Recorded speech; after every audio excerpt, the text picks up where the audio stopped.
অন্যান্য ক্রিকেটারদের মতন মাহমুদুল্লাহ রিয়াদের হয়তো ১০-১২টা সেঞ্চুরি নাই বা ১৫,০০০ রান নাই বা সাকিব আল হাসান বা অন্যান্য বোলারদের মতন উইকেট নাই এত।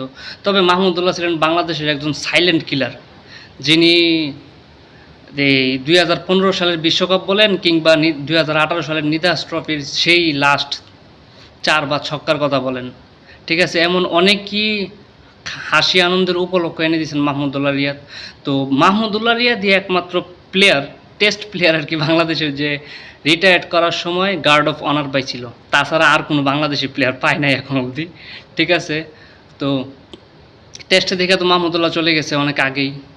টি-টোয়েন্টি থেকেও আজকে অ্যানাউন্সমেন্ট করে দিছে যে আর খেলবে না। তো নেক্সট ম্যাচের পরে হয়তো মাহমুদুল্লাহ রিয়াদ আর বাংলাদেশ টি-টোয়েন্টি দলে থাকবে না, সো ওয়ানডে চালায় যাবে। তো শেষ বেলায় মাহমুদুল্লাহ রিয়াদের জন্য অনেক অনেক শ্রদ্ধা এবং ভালোবাসা, ঠিক আছে? বাংলাদেশ ক্রিকেটকে এতদিন সার্ভিস দেওয়ার জন্য আপনাকে ধন্যবাদ মাহমুদুল্লাহ রিয়াদ।